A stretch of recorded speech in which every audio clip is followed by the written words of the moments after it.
Hello guys, welcome back again sa ating YouTube channel, no, The Action Man. Una sa lahat, may ganap shoutout po sa lahat ng mga kakamping at sa mga hindi man mga kakamping. Kung interesado ka sa bidyong ito, patapusin mo na hanggang dulo at huwag nyo nang kalimutan na i-like at i-share ang ating video para malaman naman ang iilan sa ating mga kababayan na nagtutulog-tulugan sa katotohanan.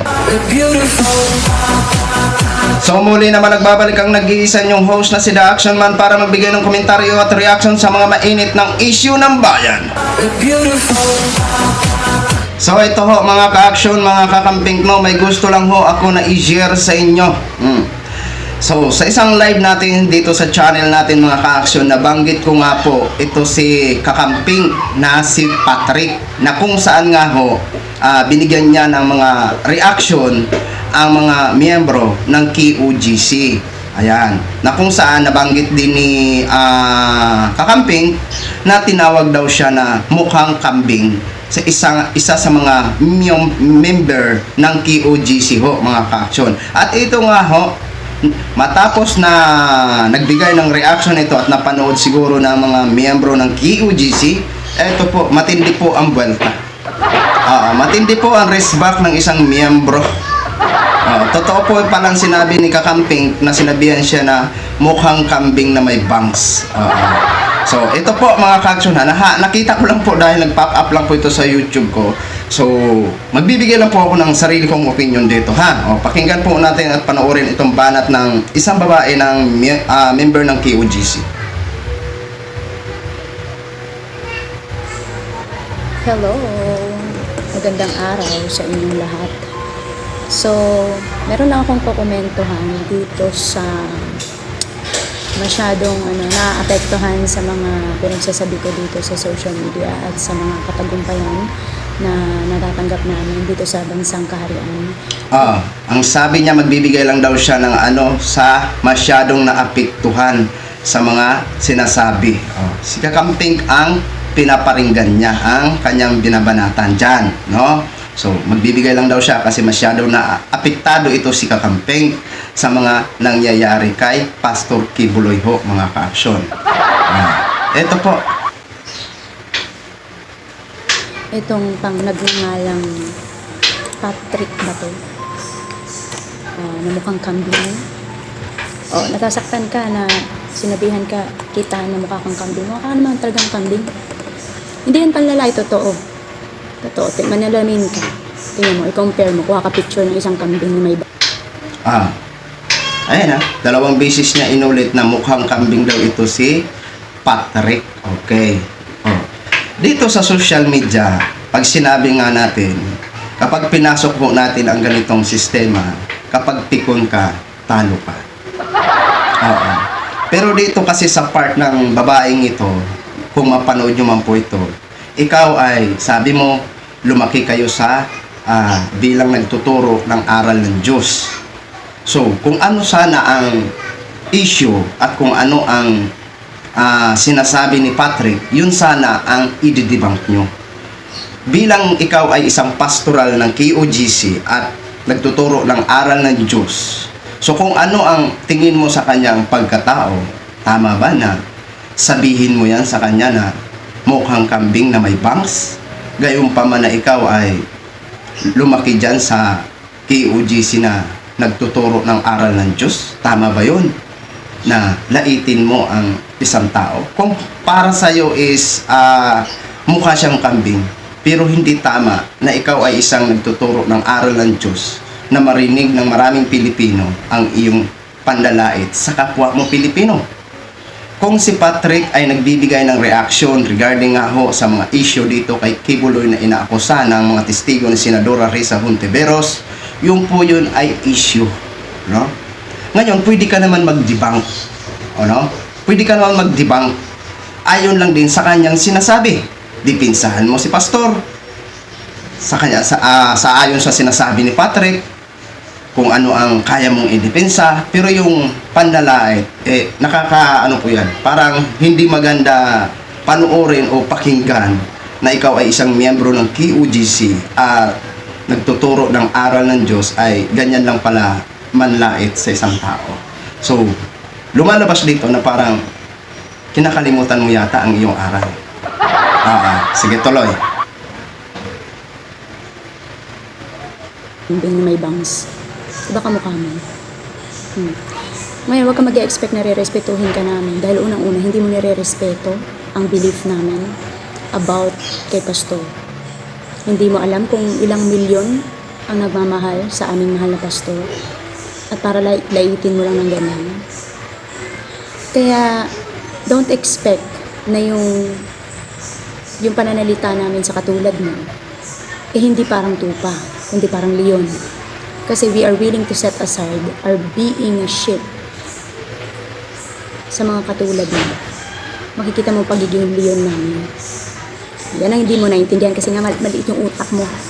Kasi liit ng tenga mo. Tingnan yung tenga mo. Parang hindi normal. Kung ikaw sana ay malaking utak, kasi sabi mo maliit ang utak ni Patrick, o ikaw sana ang mas malawak ang utak, dapat ikaw na lang ang umintindi. Gaya ng sabi ko, pwede ka magdibang, pero yung sinabi mo na mukhang kambing, ibang usapan yung panglalait na yon. Wala na yung sa issue, Miss Beautiful. Ayan, tinawag kita na Miss Beautiful, ha? Ang sabi niya, lait-laitin at walang respeto sa kanilang simbahan. Hindi ko alam kung ano ang mga sinasabi ni Patrick dito. Okay? Kaya siya siguro nakapagsabi na nila na hindi nirerespeto ni Patrick ang KOGC o si Pastor. Kumpara naman sa akin, kung ganun lang naman na ang ginagawa ni Pastor, halimbawa, kung totoo lang naman, sa tingin nyo ba, karespeto-respeto pa ba ang isang pastor kung totoo yung mga sinasabi ng mga testigo ni Senadora Risa Hontiveros? Kasi kung alam nyo misa, common sense kung hindi totoo ang sinasabi ng mga akusasyon ng mga testigo ni Senadora Risa Hontiveros, bakit hindi pumunta ito si Pastor sa Senado? O dahil sa pagmamatigas niya, umabot ho sa mga warrant na na-inisyu sa kanya. Di ba? Binigyan siya ng pagkakataon para madipinsahan o madinig ng taong bayan ang kanya sanang pagpapaliwanag ukol sa mga akusasyon laban sa kanya. At sabi nyo, dalhin sa korte. Ngayon na nasa korte na at tinupad ang kahilingan, nasaan na ba si Pastor? Hindi ba pwedeng kausapin nyo? Pastor, ito ng pagkakataon natin na harapin si Senadora Risa Hontiveros doon sa korte. Kasi may laban na tayo doon. Kasi sabi ng abogado nyo na si Topacio, wala daw kayo laban o dihado kayo pagdating sa Senado. Ngayon na natupad na ang kahilingan ni Pastor, nasaan na ba si Pastor? Ipasuko nyo na kasi, nasa ganon matapos na. Kung pinapanindigan nyo na mabuting tao si Pastor, kumbinsin nyo na Pastor, kailangan mo ipakita sa taong bayan na malinis ang iyong konsensya. Yun lang yun, Miss Beautiful, di ba? Tuloy. Tapos sasasaktan ka kung lalait-laitin ka namin. Sa itsura mo pa lang. Itsura mo pa lang, hindi naman credible eh. Paniwalaan. Alam mo, may laman yung mga pinagsasabi mo. Yung mga basura na kinuha nitong hantavirus na to at inilagay dyan sa Senate, matagal na na-dismiss yun.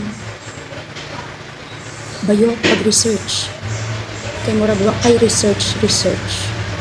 Matagal na yung na-dismiss. Yung kay Amanda. Research mo. Kinalkal lang yan yung antivirus.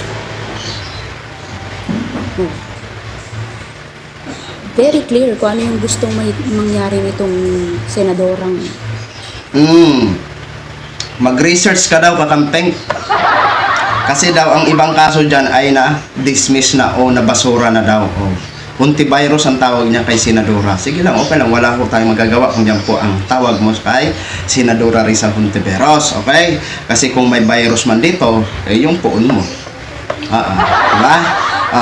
Mag-research ka daw, kakampeng. Alam ko naman ang ano dito si kakampeng. Nagre-research po yan. Kaso lang, hindi tinatanggap ng KOGC na ito, ng miyembro ng KOGC nito kung sinong pangalan na ito, ang mga pagpapaliwanag o pag-explain o pagbigay ng opinion ni Patrick nga ho, mga ka-aksyon.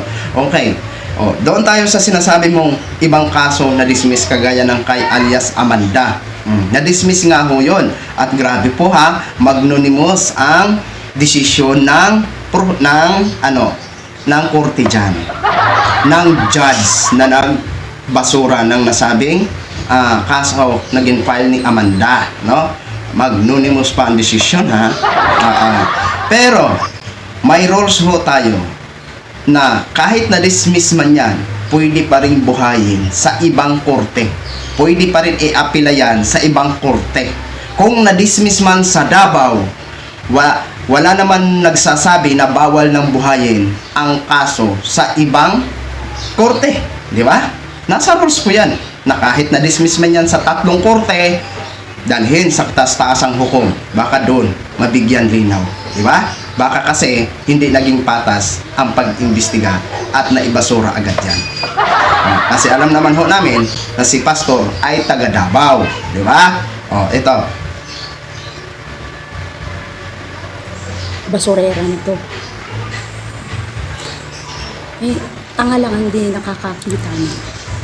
Mukhang medyo syunga ka pagdating sa mga komento mo. Kaya gusto namin pababain si PBBM. Alyansa niya yan. Mga puppet niya, yung mga nandyan sa hindi namin nila lahat, ha. Yung antivirus na yan, puppet niya yan. Hindi mo alam? Wala kasing alam. Ngayon, pinilit. Alam mo, miss, gusto nyo lang pababain ang kasalukuyang administrasyon dahil hindi kayo sinang-ayunan sa mga gusto nyo. Dahil gusto nyo protektahan o i-dismiss ang mga nasabing akusasyon laban dito kay Pastor. Pero kung kayo siguro pinagbigyan ng kasalukuyang administrasyon ngayon, sa tingin nyo ba gaganyang-ganyang kayo na magkakaroon ho kayo ng rally? Di ba? Eto, misa, eto, example ko lang ho sa'yo. Halimbawa man kung may kapatid ka, tapos nagkamali, nag-away kayo, may mali. Tapos biglang kinampihan ngayon ang mali ng nanay mo. Example lang po, ha, example lang po. Ngayon, alam mong tama ka. Alam mong tama ka at gusto mo na malaman ang totoo. Pero sa halip na pakinggan ka ng nanay mo, hindi ka pinakinggan. Bagkos ang kapatid mo, halimbawa lang ito, ang kapatid mo, yun ang pinakinggan ng nanay mo, na alam mo sa sarili mo, mali ang kapatid mo. Hindi ba sasama ang loob mo? Di ba? Ganun dito ang nangyari. Kaya para maging patas, pinagbigyan si Pastor na may patawag siya sa Senado. Di ba? Hindi naman masama at hindi naman kawala ng bayag ni Pastor kung humarap sa Senado. Para na sa ganon, mapatunayan niya ang kanyang sarili na wala siyang kasalanan, na malinis ang konsensya niya. Tulad ng sinasabi nyo na mabuting pastor si Apollo Pastor Kibulog. Di ba? Pinilit ba kitang sumama at umalyansa sa amin para pababain si BBBM? Kung nasasaktan kang ayaw niyong pababain si Pulboronic BBM, di huwag ka sumama. Ipilit pa kita. Diba? Tapos sasabihin mo, kami lang naniniwala sa aming mahal na pastor. Bulag ka. Kita mo yung ibang mga vloggers na pumunta dito first time, all out ang suporta ngayon kay pastor. At ang Muslim community, all out ang suporta kay pastor. Hindi namin kasimbahan yan, hindi namin ka-faith, yan sila. Pero naniniwala silang mabuti si pastor. MNLF, all out ang support. Research ka ba yun? Kaya medyo syunga, kulang ka ng pag-iisip. Yun lang. Alam mo, you're wasting my time ba? Panay ang future mo ng mga vlog ko, tapos nasasaktan ka pala sa huli. Hindi ako naapektuhan sa mga pinagsasabi mo kasi alam ko wala kang utak. Nakikisaw-saw ko lang sa politika pero wala kang kaalam-alam. Sabi niya, hindi daw siya nasasaktan sa mga vlog ni Patrick. Pinapatawa mo ba ako, miss? Kung hindi ka ho nasasaktan, bakit ka nag-debunk sa social media? Kung gayon pa man na hindi ka pala nasasaktan sa mga banat ni Patrick sa'yo, at sinabi mo pa na naniniwala din ang Muslim community at MILF community na mabuting tao si Pastor. Okay, wala na tayong magagawa kung support sa dalawang community si Pastor. Pero ang pinaka-the best dito, miss, kung talagang walang kasalanan ang pastor nyo, pasukuin nyo na. At doon siya sumagot sa Senado. Hindi naman siya hinahatulan na guilty. Alam niyo sa totoo lang, gaya na sinasabi niyo, hindi po guilty ang paghahatol sa kanya upang iimbestiga dyan sa Senado. Si pastor ay inisyuhan ng warrant of arrest ng Senado. Makukulong siya sa Senado, hindi siya makukulong dahil sa mga akusasyon ng mga testigo ni Senadora Risa Hontiveros. Makukulong po siya sa Senado dahil sa hindi niya pagrespeto ng Senado at palagi niyang pag-isnab sa mga imbitasyon. Yun po ang malinaw doon. Hindi po katulad ng mga sinasabi nyo na hinahatulan na ng guilty. Hindi ho. Di ba? Sino bang may gawa niyan para umabot sa arrest warrant? Hindi si pastor, kung nakinig lang sana siya at pinaunlakan niya ang nasabing mga imbitasyon para sagutin ang mga akusasyon ng mga testigo ni Senadora Risa Hontiveros laban sa kanya, hindi sana hindi na aabot sa mga warrant na yan. Di ba? At kung pinagmamalaki mo yung all out of support ng mga DDS vlogger na pumunta pa dyan sa I think Prayer Mountain or Glory Mountain, correct me if I'm wrong. Alam ko po yun, kilala ho namin ang mga vloggers na yun. Nandyan na nga ho sila sa SMNI, may programa na ho sila. Di ba? Kilala po namin yun na sila Banat Bay, kung gaano ka mga sinungaling. Di ba? Okay lang yan, support lang ho sila. Pira. At wala ka rin alam sa pinaglalaban namin. Kaya, research dahil. Baka hindi mo alam ang ibig sabihin ng research. Kuta ng kuta. Ay. Nagkakaroon akong white hair sa akin. Yun lang. Uulitin ko. Mukha kang kambing na may bangs. Kaya please na. Kaloka ko. So yun na ho mga ka-action. Inulit niya pa talaga bago siya nagbabay. Basta ito lang ho ang masabi namin sa inyo. Pasukuin nyo na si pastor. May isang kaso pa siya na inilabas na rin ang warrant of arrest galing sa Pasig City. At yung kaso na yun, Nobel po yun. Siguro alam mo naman ang tawag sa Nobel. Diba? Sige lang, kung talagang ganyan ang paniniwala nyo. Alam nyo, sa totoo lang, nalaman ni Patrick kung ano ang pinaglalaban nyo. Ang pinaglalaban nyo, justice for Kibuloy, sabi nyo nga sa mga rally nyo. Diba? Paano po naging justice for Kibuloy? Si pastor ba ang naging biktima? Si pastor ba ang nag-complain sa Senado? Mukhang baliktad yata, di ba? Yung po ang gusto nyo, wala ho kami magagawa, di ba? Freedom nyo yan. Kahit saan kayo sulok ng Pilipinas mag-rally, okay lang po yan, no? Pero ito lang po ang masasabi ko sa inyo. Kahit anong gawin nyo dyan sa kararally nyo, sa kadadakdak nyo, hanggat kahit sabihin nyo pang malinis si pastor para sa inyo, hanggat hindi po sumusuko si pastor at sasagutin niya lahat ng mga akusasyon laban sa kanya, ay mananatili sa milyon-milyong Pilipino na parang guilty na si pastor. Kasi ang tao na hindi sumusuko at tumatakbo sa batas, isa lang ibig sabihin niyan, guilty. Di ba? Kasi kung hindi ho guilty si pastor, sumuko na ho sana yan. Di ba? So yun lang ho mga ka-action, mga kakampig, no? Din-share ko lang ho sa inyo. Maraming salamat po sa ating mga viewers, Luzon, Visayas at Mindanao all over the world. Ako po ang inyong lingkod, si The Action Man. Have a good day, everyone. Beautiful.